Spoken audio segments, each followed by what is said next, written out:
Hello everyone, welcome back to another topic with Ajay. Today we will discuss about the new chapter Biotechnology Principles and Process. Biotechnology means biotechnology जो है दो word से मिलके बना हुआ है bio and technology. Bio का अर्थ होता है यहाँ पे लिविंग ऑर्गेनिज्म या लिविंग ऑर्गेनिज्म के किसी सेल टिश्यू और पर्टिकुलर एंजाइम यूज़ किया जाता है, जबकि टेक्नोलॉजी का मतलब है यहाँ पे टेक्निक से मतलब है, चाहे इसमें जेनेटिक इंजीनियरिंग हो या हम कह सकते हैं आरडीटी इसको कहते हैं। आरडीटी मतलब हम कहते हैं रिकॉम्बिनेंट डीएनए टेक्नोलॉजी। तो रिकॉम्बिनेंट का कहने का अर्थ है recombined DNA of two different organism, यानी रिकॉम्बिनेंट डीएनए टेक्नोलॉजी में क्या हो रहा है, जो टू डिफरेंट ऑर्गेनिज्म है उनके डीएनए को रिकम्बाइन किया जा रहा है, यानी उनको आपस में जोड़ के किसी ऐसे प्रोडक्ट का निर्माण किया जा रहा है जिससे जो कि क्या हो, ह्यूमन वेलफेयर के लिए उपयोगी हो। जैसे हम कह रहे हैं DNA of bacteria and DNA of human का। तो इसको समझने के लिए एक बेसिक हम एक कॉन्सेप्ट समझते हैं। सबसे पहले हम लेते हैं इसमें ऑर्गेनिज्म। कोई ऑर्गेनिज्म लिया, अब उसके डीएनए को हमें अलग करना है या सेपरेट करना है, आइसोलेट करना है। तो उसके जो सेल्स हैं, क्योंकि हमें पता है जो सेल्स होती है प्रत्येक सेल में क्या होता है, डीएनए होता है, यानी हम कह रहे हैं कि जो ऑर्गेनिज्म है उसके प्रत्येक सेल में डीएनए होता है। तो उस डीएनए को हम आइसोलेट करते हैं और प्योरीफाइड कर देते हैं। आइसोलेट करने का अर्थ है कि उसमें डीएनए के अलावा या हम कह रहे हैं जीन के अलावा अन्य जो इम्प्योरिटीज़ है इसको रिमूव कर लिया जाता है। या हम कह रहे हैं इसमें आरएनए है, चाहे कार्बोहाइड्रेट है, चाहे लिपिड है, इस सबको इसमें से रिमूव कर दिया जाता है। जो ये डीएनए है, डीएनए क्या कर लेते हैं, मतलब ये डीएनए है, डीएनए के बीच में हम मान लें कि इसमें ऐसे जीन्स हैं जो कि इंसुलिन के सिंथेसिस के लिए रिस्पॉन्सिबल है। तो हमें कौन सा जीन चाहिए, डीएनए जो कि इंसुलिन का प्रोडक्शंस करता है।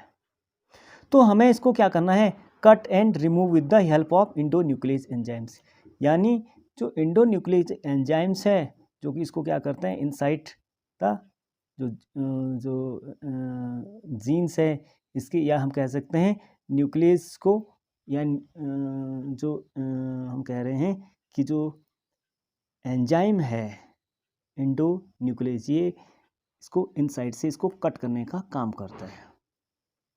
अब कट करके इसमें क्या होता है, इसको छोटे टुकड़े में काट देगा या सेपरेट कर देगा। हम कह रहे हैं इसको क्या कर लेगा, सेपरेट कर देगा।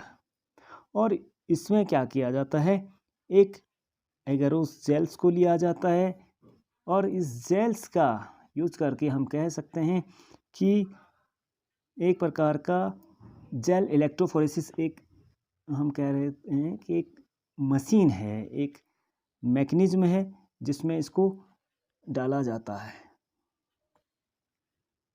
का सेगमेंट डीएनए जो लिया, डीएनए से हमें क्या करना है, जो डीएनए में जो इंसुलिन के लिए जो जीन इंसुलिन प्रोडक्शन के लिए रिस्पॉन्सिबल होता है, इस रीजन को cut and remove with the help of endonuclease enzymes.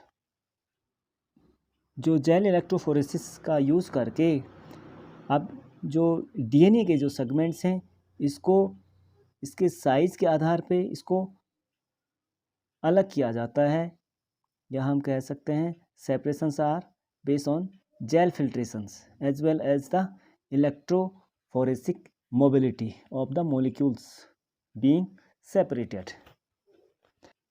DNA के सेगमेंट्स हैं ये क्या हो जाते हैं, डिफरेंट साइज के, ये क्या हो जाते हैं, अलग अलग हो जाते हैं, या हम कह सकते हैं इसके साइज़ के आधार पे ये क्या हो जाते हैं, डिस्ट्रीब्यूट हो जाते हैं इसमें। अब क्या होता है, नेक्स्ट हम यूज़ करते हैं वेक्टर का।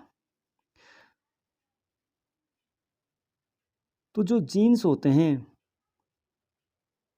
इसको हम क्या कर लेते हैं, इंसर्ट टू वेक्टर, यानी जो जीन्स हैं, अब इस जीन्स को हमने क्या कर दिया, किसी वेक्टर को लिया, माना हमने यहाँ पे लिया प्लाज्मिक वेक्टर को, तो ये वेक्टर में ही क्या करेगा, वेक्टर की क्वालिटी होती है कि ये क्या करता है, सेल्फ रेप्लिकेशंस एंड क्लोनिंग इसमें होती है, यानी हम कह रहे हैं सेल्फ रेप्लिकेशंस की कैपेबिलिटी इसमें होती है।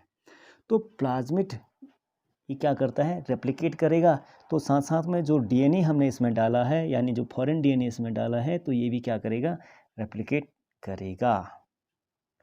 और अब इस जीन को हम करके जो प्लाज्मिड है इसको हम क्या कर लेते हैं, किसी इकोलाई बैक्टीरिया में हमने इसको ट्रांसफ़र कर दिया। हमने कहा था कि ये क्या है, जो जीन है ये हार्मोन्स के लिए रिस्पॉन्सिबल है। तो ये जो अब इकोलाई बैक्टीरिया है इसमें क्या करेगा, ये हार्मोन्स का प्रोडक्शन करेगा, यानी प्रोटीन का सिंथेसिस है, तो प्रोटीन क्या है इसमें, हार्मोन्स है। तो इस प्रकार से हम क्या कर दिया, हमने हार्मोन्स का प्रोडक्शन हो जाएगा। तो ये जो प्रोसेस है ये बायोटेक्नोलॉजी के द्वारा हमने क्या कर दिया है, इंसुलिन हार्मोन का प्रोडक्शन किया है इस प्रकार से। तो हम बात करते हैं बायोटेक्नोलॉजी की। तो biotechnology deal with techniques of using living organism और enzyme from organism to produce product and process useful to humans. यानी कहने का अर्थ है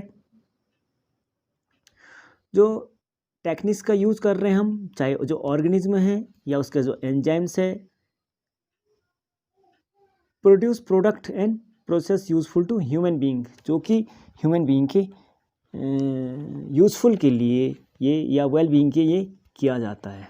in this sense making curd, bread और वाइन, जैसे हम क्या करते हैं, कर्ड बनाते हैं, दही जमाते हैं, सभी बनाते हैं घर में, ब्रेड है और वाइन। तो कर्ड में आपको मालूम है जो टेक्निक यूज़ किया जाता है, इसमें लैक्टोबैसिलस जो एक बैक्टीरिया है इसके द्वारा कर्ड को यानी मिल्क को कर्ड में कन्वर्ट किया जाता है। ब्रेड में क्या होता है, इसमें भी जो ईस्ट है उसके द्वारा इसको कन्वर्ट किया जाता है। या वाइन है, इसमें भी क्या होता है, ईस्ट का यूज़ करके एथेनॉल ये बनता है। Which are all micro mediated process. तो ये क्या है, चाहे कर्ड है, चाहे ब्रेड है, वाइन है, तो ये क्या है, माइक्रो मेडिएटेड प्रोसेस के द्वारा ये बनता है। Could also be thought as a form of biotechnology. However, it is used in the restricted sense today to refer to such of those processes which use genetically modified organisms to achieve the same on the larger scales. तो लेकिन जो ये आजकल जो हो रहा है, हम जो नया जो प्रोडक्ट बना रहे हैं, ये हम देख रहे हैं कि genetically modified organism to achieve same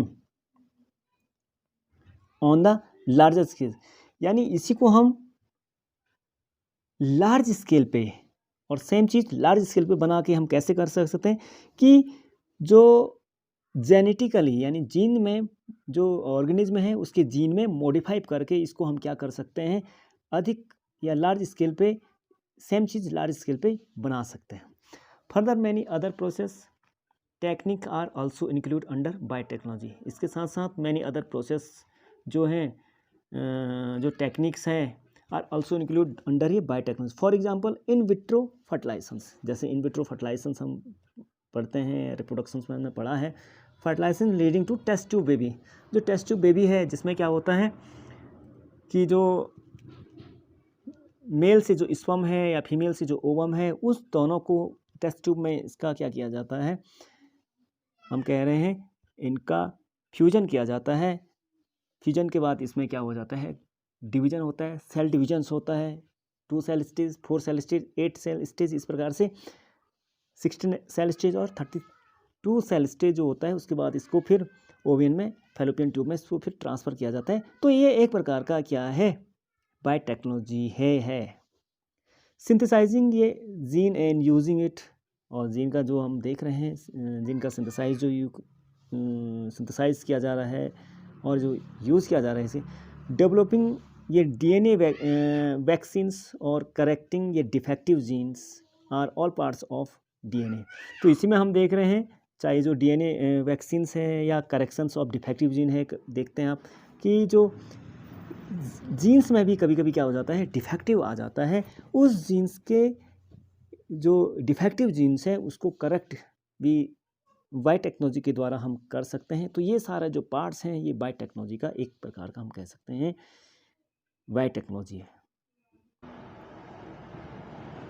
इसी में हम देखते हैं एक जो डेफिनेशन दी गई है EFV के द्वारा, यानी यूरोपियन फेडरेशन ऑफ बायोटेक्नोलॉजी के द्वारा, has given a definition of biotechnology that encompass both traditional view and modern molecular biotechnology। जिन्होंने क्या किया, जो ट्रेडिशनल व्यू है यानी जो पुराना व्यू है जिसमें हम टेक्नोलॉजी का यूज करते हैं, या हम कह रहे हैं कि एक परंपरागत जो मेथड है, जैसे हम एनिमल्स में क्या करते हैं, इसको डेवलप वैरायटी बनाते हैं, यानी जो एक अच्छी नस्ल की कोई काव है, एक अच्छी नस्ल का कोई बुल है, उन्नत प्रकार की जो प्रोजेनी को हम प्राप्त करते हैं। तो इसी प्रकार से इसमें क्या होता है कि EFV के द्वारा जो ट्रेडिशनल व्यू है और जो मॉडर्न, यानी हम कह रहे हैं जो ट्रेडिशनल और मॉडर्न बायोटेक्नोलॉजी है, मोलिकुलर बायोटेक्नोलॉजी है, इसको इन्होंने क्या किया है, कंबाइन करके ये डेफिनेशन दी है। तो इन्होंने क्या कहा, the integrations of natural science and organism,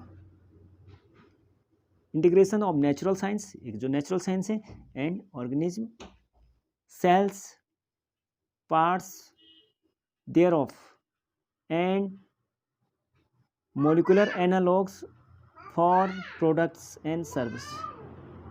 EFV के द्वारा ये डेफिनेशन दी गई थी यूरोपियन फेडरेशन ऑफ बायोटेक्नोलॉजी के द्वारा।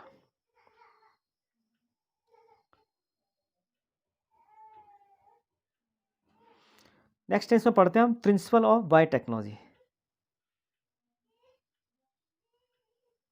तो बायोटेक्नोलॉजी में दो प्रिंसिपल्स हैं। फर्स्ट इसमें है genetic engineering, technique to alter the chemistry of genetic material DNA and RNA, यानी टेक्निक के द्वारा जो जेनेटिक मटेरियल यानी DNA और RNA में परिवर्तन किया जाता है, या हम कह सकते हैं रिकॉम्बिनेंट DNA या जेनेटिक इंजीनियरिंग या रिकॉम्बिनेंट DNA टेक्नोलॉजी के द्वारा जो DNA और RNA के जो केमिस्ट्री है या जो जेनेटिक मटेरियल में अल्टर किया जाता है, परिवर्तन किया जाता है, इसमें क्या होता है, to introduce these to host organism and thus change the phenotype and host organism, जिसके द्वारा हम क्या करते हैं, उसके जो जीन में परिवर्तन करके, उसके DNA और RNA में परिवर्तन करके ऑर्गेनिज्म में चेंज आ जाता है। ऑर्गेनिज्म में चेंज आने के कारण change the phenotype of the host organism, यानी जो होस्ट ऑर्गेनिज्म है इसके जो फिनोटाइप है इसमें भी क्या आ जाता है, परिवर्तन आ जाता है, उसमें भी लक्षण आ जाते हैं। इसमें to maintain the microbial contamination free, या हम कह सकते हैं स्टेराइल। स्टेराइल का मतलब होता है माइक्रोबियल कंटामिनेशन फ्री। तो इसमें हम देखते हैं ambience in chemical genetic process to enable growth of only the desire microbes, यानी जिस माइक्रोब्स की ज़रूरत है या जिस डिजायर माइक्रोब्स की हमें ज़रूरत है उसी का उसमें ग्रो होने देना है, अन्य को इसमें क्या होना है, इसको डिस्ट्रॉय करना है। जैसे हम कह रहे हैं eukaryotic cells in large quantity for the manufacture of biotechnological product like antibiotics, vaccines, enzyme. तो हम कह रहे हैं कि इसमें केवल it is necessary to have complete aseptic conditions, यानी जो भी हम ये प्रोडक्ट जो बना रहे हैं या जो hormones, vaccines, blood clotting factors या एंटीबायोटिक्स, एंजाइम, जो भी हम प्रोडक्शंस कर रहे हैं, ये सब जो होना चाहिए है ये फ्री फ्रॉम माइक्रोब्स, यानी माइक्रोब्स रहित कंडीशन में होना चाहिए, या हम कह सकते हैं कि ये सेप्टिक कंडीशंस में ये होना चाहिए। नेक्स्ट टेस्ट में conceptual development of the genetic engineering principles. तो हम जानते हैं during sexual reproductions variations are created, यानी जो सेक्सुअल रिप्रोडक्शंस होगा तो इसके द्वारा क्या होता है, वेरिएशंस होता है। Some of the variations are useful, और इसमें से क्या होता है, सम ऑफ यूजफुल होते हैं, such variations are not produce during a sexual reproductions, और इस प्रकार का वेरिएशंस जो होता है ये सेक्सुअल रिप्रोडक्शंस के द्वारा नहीं होता है। By hybridizations desire and undesire genes both multiply in hybrid. इसमें क्या होता है, हाइब्रिडाइजेशंस के द्वारा डिजायर और अनडिजायर जो जीन्स होते हैं, यानी दोनों प्रकार के जो जीन्स होते हैं वो genes multiply in hybrid. Genetic engineering involves ये manipulate of the genetic material towards a desire and the predetermined way. लेकिन जो बाय टेक्नोलॉजी है या जेनेटिक इंजीनियरिंग्स है, इसमें क्या होता है, केवल जो डिजायर्स है या हम कह सकते हैं जो हम चाह रहे हैं या जो हमें चाहिए या जो हम कह सकते हैं प्रीडिटरमाइंड वे है जो है, उसी का हम क्या कर सकते हैं, प्रोडक्शंस कर सकते हैं, या हम कह सकते हैं उसी को यूज करके हम क्या कर सकते हैं, दिस इज अल्टरनेटली कॉल्ड ये रिकॉम्बिनेंट डीएनए टेक्नोलॉजी और जीन क्लोनिंग। तो इसी को हम क्या कहते हैं, रिकॉम्बिनेंट डीएनए टेक्नोलॉजी, या हम कह रहे हैं या जीन क्लोनिंग कह रहे हैं। रिकॉम्बिनेंट का अर्थ है कि यहाँ पे हम क्या कर रहे हैं, टू डिफरेंट ऑर्गेनिज्म हैं उनके जीन्स को रिकम्बाइन कर रहे हैं या मिला रहे हैं। स्ट्रिक्टली और engineer means to design construct and manipulate according to set of plan, यानी यहाँ पे इंजीनियर और इंजीनियर का मतलब है means to design construct and manipulate according to set plan, यानी जो प्लान है, जो हमारा पहले से प्लान है उसी के अकॉर्डिंग हम क्या कर रहे हैं, इसको मैनिपुलेट कर रहे हैं। If a fragment of DNA is introduce into an alien organism, या हम क्या कर रहे हैं, if a fragment of DNA, यानी डीएनए का जो फ्रेगमेंट है इसको इंट्रोड्यूस कर दिया हमने किसी एलाइन ऑर्गेनिज्म में, क्या कर दिया, इसके डीएनए के फ्रेगमेंट को इंट्रोड्यूस कर दिया, इसमें इंसर्ट कर दिया। It may only be able to multiply in cells, और ये क्या करेगा, multiply in cells, but multiplications changes increase many times of DNA fragment integrated into DNA of recipient. Being a part of recipient chromosomes, this DNA is able to replicate, और हमें पता है कि जो DNA का पार्ट्स होने के कारण ये पार्ट्स भी क्या करेगा, रेप्लिकेट करेगा, साथ साथ में रेप्लिकेट करेगा, कहने का अर्थ है। तो हम कह रहे हैं कि जो डीएनए है, डीएनए के जो सेगमेंट है इसको हम क्या करते हैं, एंजाइम की मदद से, या हम कह सकते हैं किसी एक स्पेशलाइज्ड एंजाइम्स है जिसको हम क्या कह रहे हैं, एंडोन्यूक्लियस एंजाइम्स है, इसके द्वारा हम क्या करते हैं, इसको कट करने का काम करते हैं। यानी हम कह सकते हैं DNA molecules are isolate and cut into fragment by one or more specialized enzyme. Enzyme का नाम कहा हमने, endonuclease enzyme, and then the fragment are joined together in desired combinations and restore to a cells for replication।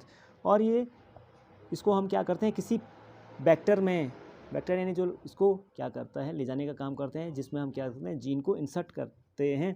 तो उस इसमें हम सबसे use करते हैं प्लाज्मिड का यूज़ करते हैं। अब इस प्लाज्मिड में हमने क्या कर दिया है, फॉरेन डीएनए को इंसर्ट इसमें कर दिया है।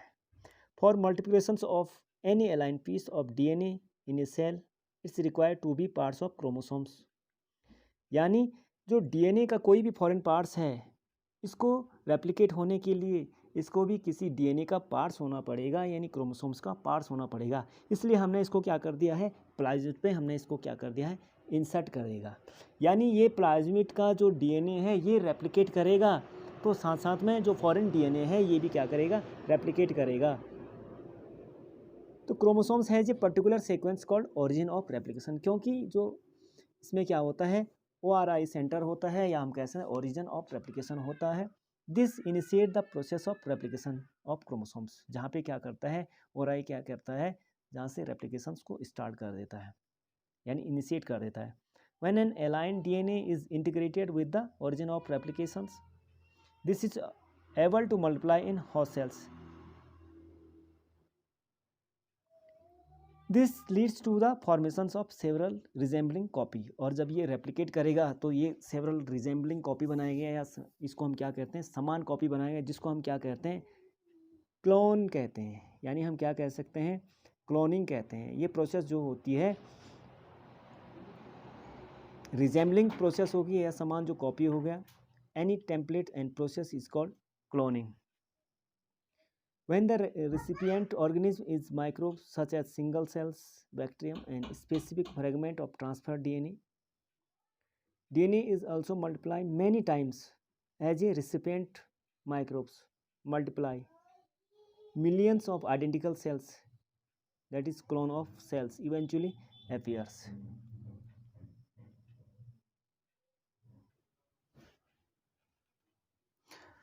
Next is my first case of constructions of artificial recombinant DNA.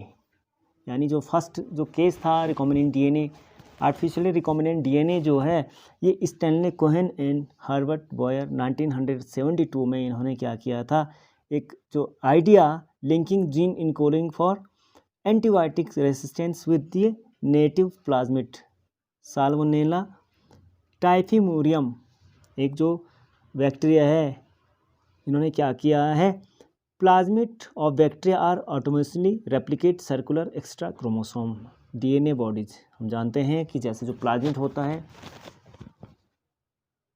Plasmid of bacteria are autonomously replicate, यानी plasmid of bacteria are autonomously replicate circular extra chromosomal DNA body. जो extra chromosomal DNA bodies होता है, ये क्या होते हैं, इसमें capacity होती है कि ये ऑटोनोमसली रेप्लिकेट करती है। यानी जो सर्कुलर एक्स्ट्रा क्रोमोसोम्स डीएनए होता है, ये क्या करती है, ऑटोमेटिकली रेप्लिकेट करती है।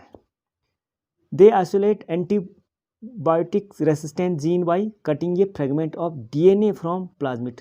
तो इन्होंने क्या किया, जो एंटीबायोटिक रेसिस्टेंट जीन्स है, इन्होंने कटिंग ये fragment of DNA from plasmid, यानी जो प्लाज्मिड है इसके डीएनए से इन्होंने एक जो फ्रेगमेंट को अलग करके एंटीबायोटिक रेसिस्टेंट जीन को अलग किया था। This was done with the help of restrictions enzyme particularly called molecular scissors. इन्होंने जो ये किया था, ये मॉलिक्यूलर सीजर्स के द्वारा किया जाता है, या हम इसको कहते हैं रेस्ट्रिक्शंस एंजाइम के द्वारा। This antibiotic resistant gene fragment was integrated with the plasmid DNA.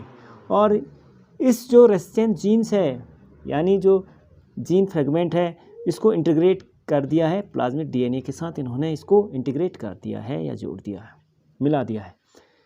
This plasmid DNA are responsible for transferring the piece of DNA attach to its host sales.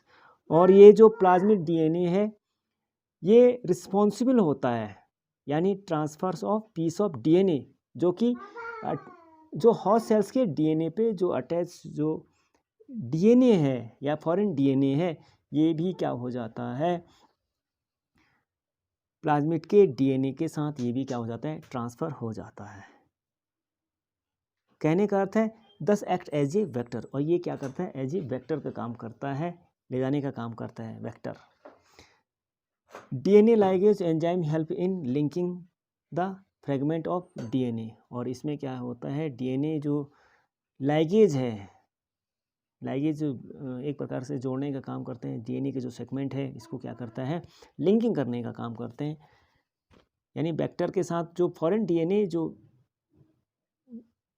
Ligase किया है, यानी जो ऐड किया है, जो जोड़ा है या लिंक किया है, ये क्या किया है, डीएनए लाइगेज एंजाइम के द्वारा किया जाता है। This newly form circular DNA form in vitro is called as recombinant DNA. और जो न्यूली जो फ्रेगमेंट है इस डीएनए का, हम कह रहे हैं this newly form circular DNA is called as recombinant DNA. और यह जो नया फॉर्म है, ये कहलाया जाता है रिकॉम्बिनेंट डीएनए। यानी एक इसमें क्या किया जाता है, रिकॉम्बाइन किया जाता है दो ऑर्गेनिज्म, यानी हम कहते हैं टू डिफरेंट ऑर्गेनिज्म के जो डीएनए है इसको रिकम्बाइन किया जाता है या लिंकिंग किया जाता है। इस प्रकार का जो डीएनए होता है, इसलिए इसको क्या कहा जाता है, रिकॉम्बिनेंट डीएनए कहा जाता है। When this newly formed recombinant DNA was transferred to Bacterium Escherichia coli, तो form recombinant DNA was transferred to Bacterium E. coli। जब इस न्यूली फॉर्म रिकॉम्बिनेंट डीएनए है, यानी जो प्लाज्मिड में क्या कर दिया है, रिकम्बाइन कर दिया गया है, इस डीएनए को जब ई कोलाई बैक्टीरिया में ट्रांसफ़र किया जाता है, it is able to replicate in host cells, और ये क्या कर देता है, ये क्या होता है, रेप्लिकेट करता है in host cells by using DNA polymerase enzymes, यानी डीएनए पॉलीमरेज एंजाइम के द्वारा ये क्या करता है, रेप्लिकेट करता है होस्ट सेल्स में। As a result several copy of this recombinant DNA could be form, और इससे क्या हो जाता है, सेवरल कॉपी हमें क्या हो जाती है, रिकॉम्बिनेंट डीएनए क्या हो जाता है, फॉर्म होती है, बनती है। This capability of antibiotic resistance genes in E coli to for multiply copy is called cloning of antibiotic resistance gene in E coli. तो this capability of antibiotic resistance genes in E coli, तो इस प्रकार की जो capability होती है, antibiotic resistance की बात कर रहा हूँ मैं, तो ई कोलाई में इस प्रकार की रेजिस्टेंस डेवलप हो जाती है टू फॉर्म मल्टीप्लाई कॉपी, और इस प्रकार से क्या होता है, बहुत सारी कॉपी बनाती है जो क्या कहलाती है, क्लोनिंग, यानी समान रिजेंबल्स हैं, तो इसको हम क्या कहते हैं, cloning of antibiotic resistance genes. तो एंटीबायोटिक रेजिस्टेंस जीन्स की क्या हो जाएंगी, बहुत सारी कॉपियाँ बन जाती हैं, या हम कह सकते हैं इसको क्या कहते हैं, क्लोनिंग कहते हैं। For genetic modifications of any organism major requirement are, तो जो कोई भी ऑर्गेनिज्म है उसमें जेनेटिक मॉडिफिकेशंस यदि करना है तो उसके रिक्वायरमेंट के लिए क्या क्या चाहिए, फर्स्ट है इसमें